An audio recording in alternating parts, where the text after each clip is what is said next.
Hello students, this would be the next class of FRM subject. I have taught in my last class about the swap, that is fourth unit, using interest rate swaps to lower borrowing cost.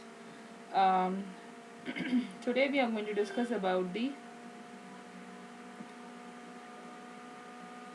another topic, pricing of interest rate swap at origination. At origination here, uh, it's nothing but we are talking about here interest rate swap, that is nothing but exchange of interest rates. So plain vanilla interest rate swap plays a very important role when you're talking about swapping of interest rates. So basically plain vanilla interest rate swap is nothing but it's a fixed for floating interest rate swap. That means a fixed interest rate will be exchanged with that of the floating exchange rate, and floating exchange rate will be exchanged with the fixed exchange rate. Means um, fixed is a fixed amount of interest will be fixed as such, whereas floating means a fluctuation will be there. Mostly it will be a market interest rate. One of the party in the swap contract promises to make fixed payments to the other party, and the other party pays a floating rate payment to that party. So two parties would be there for every contract, right? Every party will have a two contracts. Sorry, every contract will have two parties, the receiver and the payer, isn't it? So receiver and the payer, that means one party will be promising to make a fixed payment to the other party, and the other party will be promising to pay a floating payment to that party as such. Okay, so basically the objective of the swap pricing is to identify the fixed rate that is equal to the present value of fixed payments to the present value of variable income as such. So that means over here, the objective will be of swap pricing to get the fixed interest rate, which would be equal to the present value of fixed payments to the present value of variable outcome basically. So if at all a swap is correctly priced, then it will carry a zero value. So determining the value of fixed payment requires the present annuity value of the year. So in case of floating cash flows with only one cash flow, succeeding cash flows are found. Okay. So in at origin, this sort of questions will be asked in the exam as well. How interest rate swaps and origin are priced as such. How pricing is done of interest rate swap at origin or after origin. You need to follow this procedure as such. If he says we need to determine the value of fixed payments that require the present value of annuity, as well as in case of floating cash flows as such present in this problems at origination or after origination, you will be coming across with the words called um, at origination or after origination. In this situation, the present value of fixed payment will be calculated as such. So in case of floating cash flows, only one cash flow will be given. With that, further cash flows will be found out. Okay. So basically, there are three steps in finding out the present value of fixed payments. One, first is forward rate, that is 1 or 2. It could be that is nothing but first year, second year, or second year, third year, or third year, fourth year, or fourth year, fifth year. Number of years, n number of years. How many years he has given you? You need to take that many times this first method. Okay. FR12, the formula would be for 1 and second year, you need to take uh, here this is what we need to find out, right? Forward rate of 1 and 2, we need to calculate the forward rate of first and second year. So this we need to calculate. So for that, 1 plus r 0 comma 2, that is nothing but second year, that is the reason it has been squared. This is the value of first year. R is nothing but the interest rate that will be given. 1 plus r 0 1 power 1. Okay. So for calculating this will go into the denominator, right? Denominator will go, this will become minus 1, and that is how we are going to calculate the forward rate of 1 and 2 year. The next step is to calculate the expected floating cash flows. Okay. Then the final step, I am going to show you how you are going to do that. The final step would be present value of fixed payments as such. So this is what is the question. This is what is the formula. Three methods are there. Three steps are there. And let's check out the question. We'll do a problem. um, so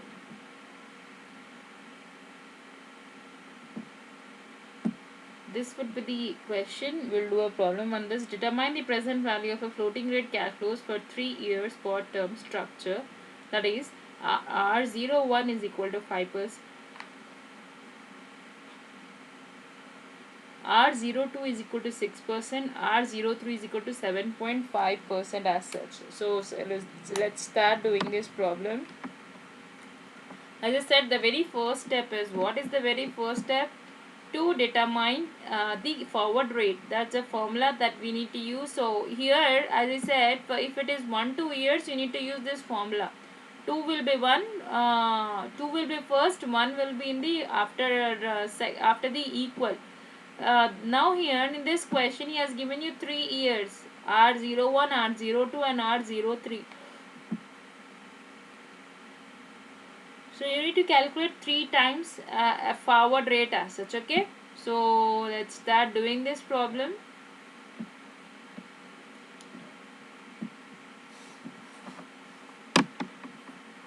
The very first step, as I said, there are 3 steps.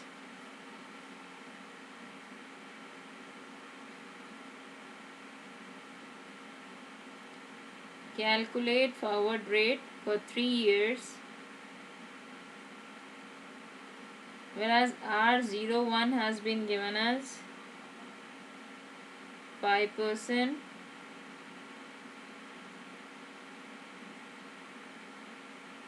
R02 has been given as 6%, R03 has been given as 7.5%, right? This is the question what he has given. So now the very first step is, as I said, there are 3 steps. The very first step is calculating the forward rate, right? So how we are going to calculate the forward rate is, you need to use the formula as such. What's the formula of this?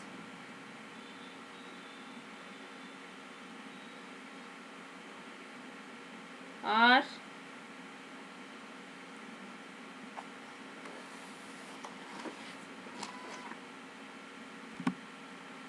So here you are going to use the formula as such. As I said, the formula is, the very first step is calculating the forward rate. 1 plus, as he is asking us to calculate for 3 years. So we are going to calculate first for 1 2.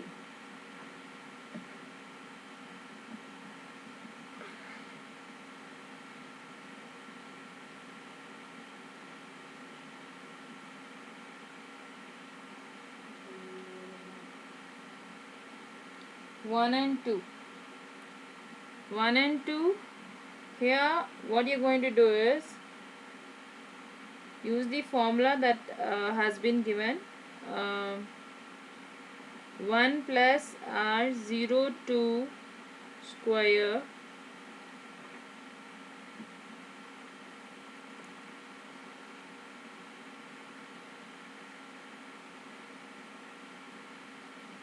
is equal to 1 plus R01 power 1,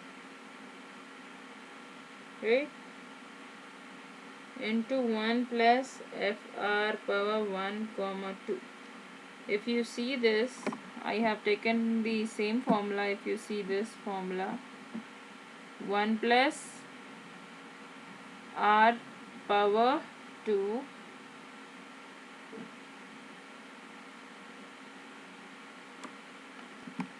So for all of them, you need to use this formula. 1 plus R power R into 0.0 comma 2, that is second year's interest rate you need to take first, power 2 is equal to 1 plus R power 1, that is first year's interest rate you need to take and calculate the FR, right? So similar we will do it over here as I have written the formula.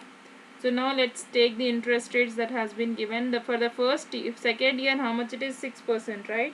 So it will be 1 plus 0.06. If you check out, 0.06 it will be. Square is equal to 1 plus 0.05 power 1 into 1 plus FR 1 comma 2, right? So if you calculate this, 1.06 square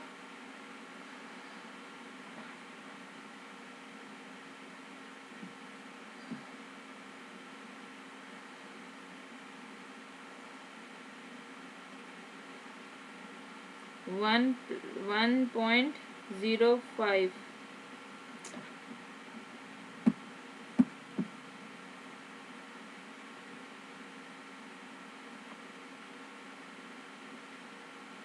power 1, it will be similar. Okay, 1 plus FR 1 comma 2.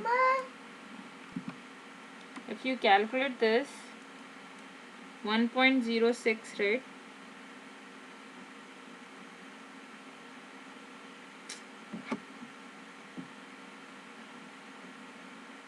Divided by 1.05 is equal to 1 plus FR 1 comma 2. If you calculate this, you are going to get, after doing entire problem, you will get FR 1 comma 2 is equal to 0.07009. If you see, what you have to do over here is 1.06, you need to square it, divided by 1.05. If this will come over here, it will be minus 1. You square it, then divide, then subtracted by 1, you will get the 0.070095. Now let's move on to the second one. We have done 1, 2. Now we need to do 2, 3. Okay, 1, 2 over, so we are going to do 2, 3.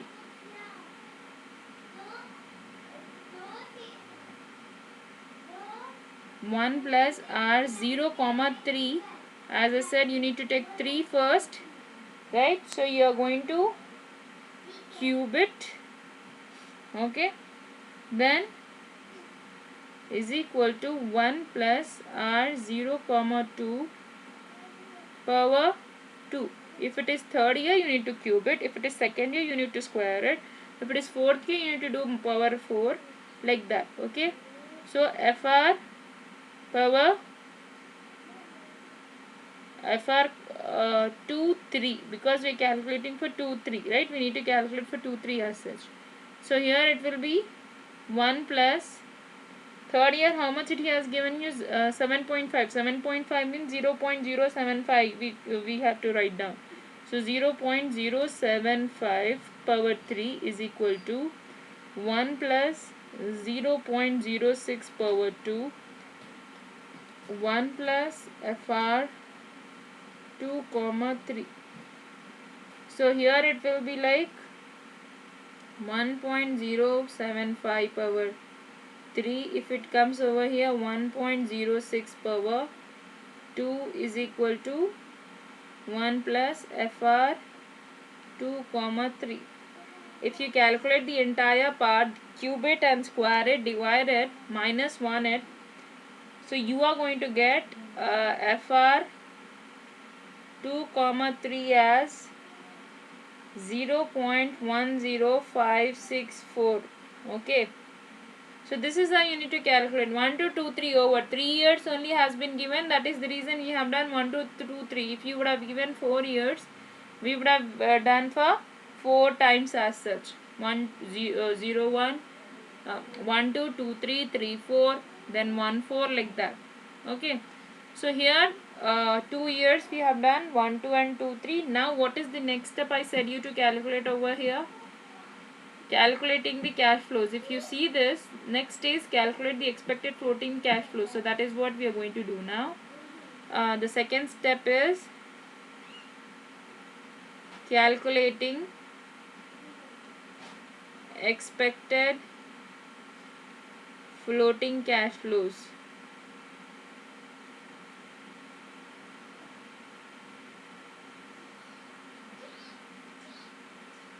Okay, So over here, how we are going to do floating cash flows is, first of all you are going to take notional principal. See, let's assume the notional principal as assumption. It is assume notional principal as $100. Okay, so now what you're going to do, we are calculating the cash flows. So expected cash flows will be over here.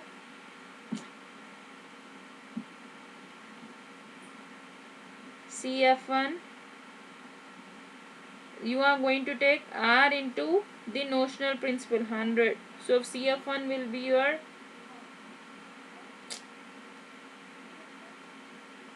100 into 5%. Okay, 5% is the first year, so it will be 5. For CF2, how much it will be? If you see, for first year it is 5 only. For second year we have calculated to know first and second year how much we got. 0.0700905. You see this, we got over here is, here I have written R. It's not R exactly, but forward rate what we have calculated, right? Forward rate of first year, second year and third year. So first year will remain same as 5%. It will not same because it's 0 to 1 year, right? Second year, for 1 to 2 year, it will be the FR you are going to take 0.070095 into 100. So that will come to 7.0095. Now you need to calculate for CF3. CF3 will be nothing but your FR2 3 what we got, 0.10564 into 100. It will come to 10.5640. So now how we are going to calculate the floating cash flows are, expected for floating cash flows will be the value. This is the second step. The value of floating cash flows will be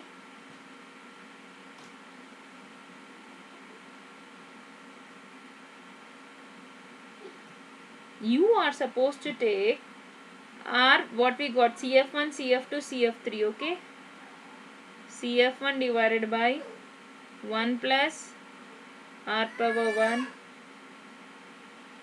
CF2 1 plus R power 2 plus CF3 1 plus R power 3. Okay, so this is what you need to do. So first one is 5 divided by 1.05. Okay, that means here it is 5%, 0.05. So it will be like this. Okay, next is CF2 what we got, 7.0095 divided by, if you do this it will be, if you squared, R is nothing but we have 6%, right? So 1.06 power 2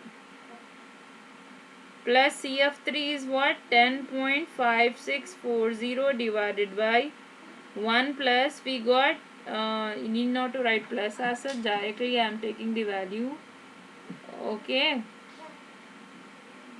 so over here it will be 1.075 power 3. If you calculate the entire part, first square, then divide, first cube, then divide, then here you are going to get the value as 19.50394. So this is the second step. Okay, this is the second step as such. Okay, now we are going to move on to the next step. What's the next step that has been said?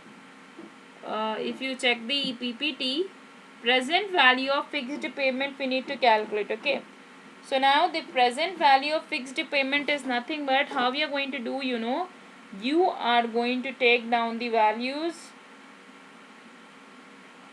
So here let me show you how to do it. I'm going to show it in the next slide. So the last step, this is the last step. Calculate the present value of fixed rate payment.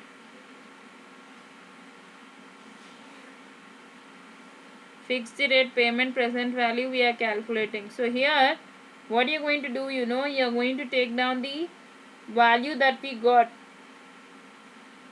Here you need to take the value what we got, the third step value, that is nothing but the cash flows what we got. If you see this, we got 19.50394. You need to take that value, 19.50394 is equal to a. You need to take, you need to let this be a. Okay, we are calculating a, that is let this be a for 3 years. So it will be 1.05 power 1 plus r you need to take, plus a 1.06 power 2, this is nothing but second year r, a divided by 1 plus 1.075 power 3. Okay, you need to calculate this value now.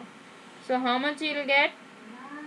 So if you calculate these all, if you take common, how we are going to do this, 394 is equal to a. If you take common, it will be 1 by 1.05 plus 1 by 1.06 square plus 1 by 1.075 power 3.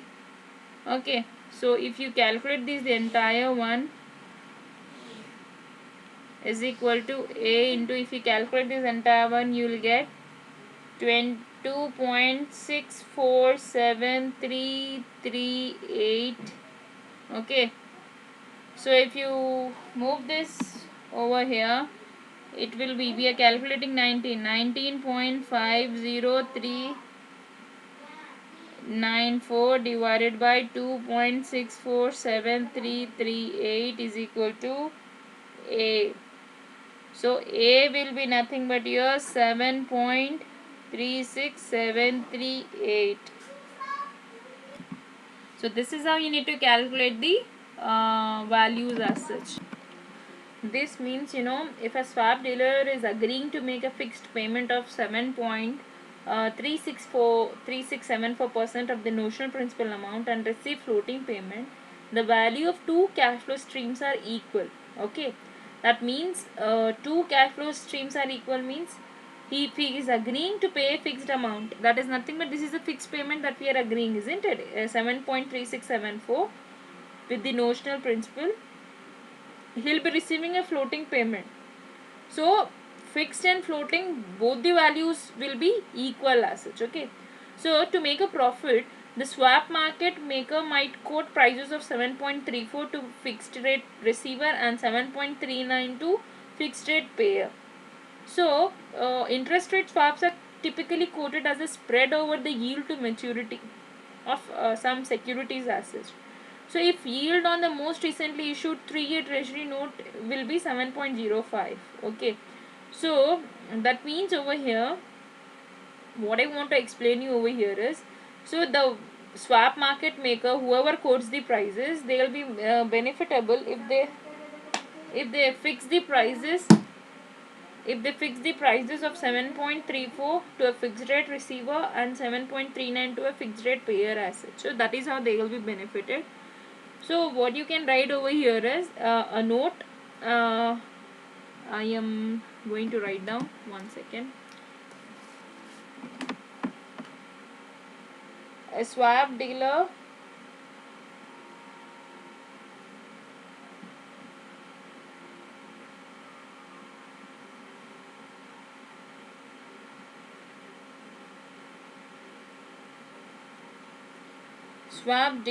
is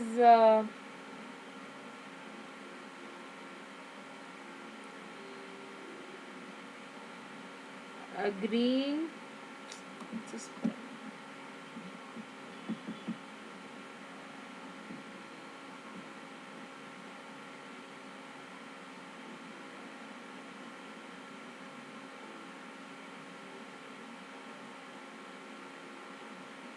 agrees to make a fixed payment of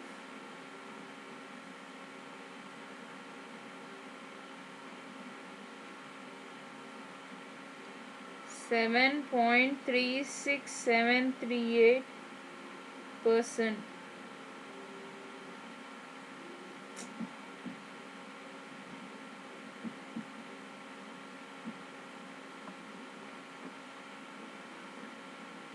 %, of the notional principal. Remember this all the time. Whatever the payments or receipts will be there, that percentage will be on the notional principal only, that has been decided at the beginning of the contract. Okay. So, and receives a floating payment. As he is making a fixed payment, he will be receiving a floating payment. Okay. So he is agreeing to, so these two cash flows will be equal. So now if I'll explain it again, the entire problem, so that you'll understand it better. So basically there are three steps to make a to calculate a value of fixed payment, fixed rate payment. That is what we are calculating, right? If you check out this, what I was calculating over here is, it's a fixed payment. Okay. So they are the three steps to calculate the fixed rate payment. One is determine, first step is calculate the forward rate, FR. How many years he has given you, need to calculate that many years, 1 2 2 3 something like that. So this is the formula. Next is calculate the expected floating cash flows, then present value of fixed payments as such. If you check this, so the very first we have calculated 1 and 2 and 2 and 3 forward rate, 1 and 2 and 2 and 3. So here before the first one, what you're going to take is second year interest rate and square it, and first year interest rate and power 1, and this would be what we are calculating, what we are finding, FR 1 2 or 2 3, whatever it is. Then substitute the values, the interest rate 0.06 and 0.05 that has been given in the question. Just divide them and minus, if it goes over here, +1 will become the -1. That is how you will get the value of 0.070095. The same with the F23. If you calculate these values, 1.075 power 3, 1.06 power 2, if you do -1, you are going to get 0.10564. Now the next step is, second step, to calculate the expected floating cash flows. So the notional principal, let's we have made an assumption, you can take whatever it is, 1000 also, 10,000 also, if whatever you can assume, and you need to multiply with the interest rate that has that what we have calculated. The CF1 will be the first year interest rate, because it will not be paid in the second year as such. First year interest rate will be paid in the first year itself. Okay. So over here into 5%, so it will be 5. F2 will be nothing but your FR12 into 100 you are going to take. That is nothing but 0.070095 into 100, you will get 7.0095. The same manner will be 73.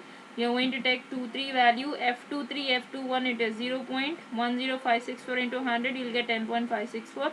So you are going to take those values, CF1, CF2, CF3, and divide it with the same similar interest rate, 1.05 power 1 it will be. Okay. If I should write over here, power 1, 1.06, that is nothing but your second year value, 1.075, that is third year value, you will get 19.50394 as such. So if you calculate this, 19.50394, the third step is calculate the present value of fixed rate payment. So 19.50394 we got, A divided by 1.05 power 1, oops, A divided by 1.062, A divided by 1.0753. So if you take A common as such, so we have taken a fixed rate payment as A. So if you divide it, it will be 7.3738. So swap dealer will be agreeing to pay a fixed payment of 7.367838 of the notional principal by receiving the floating payment also. The cash flows between floating and fixed will be equal. Remember this.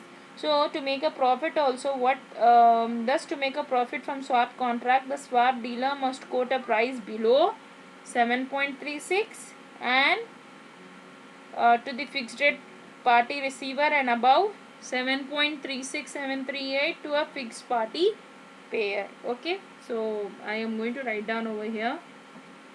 here. So thus to make a profit, continuation it is, from a swap contract,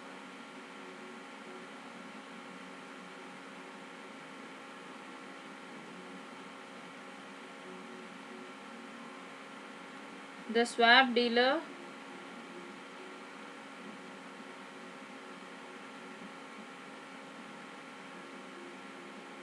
must quote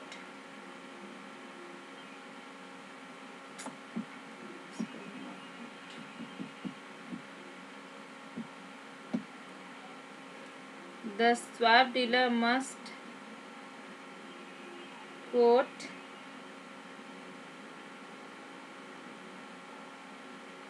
a price below 7.36738% to the fixed party receiver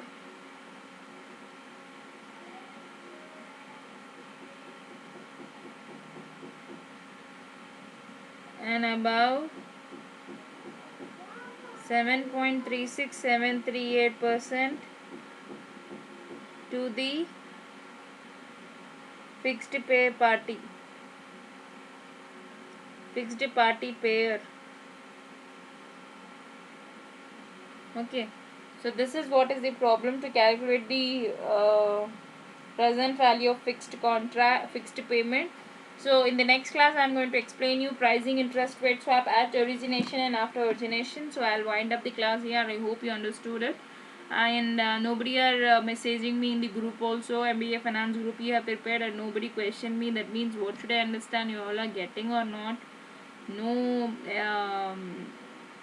questions at all. See you all of you guys. Take care. Bye all of you.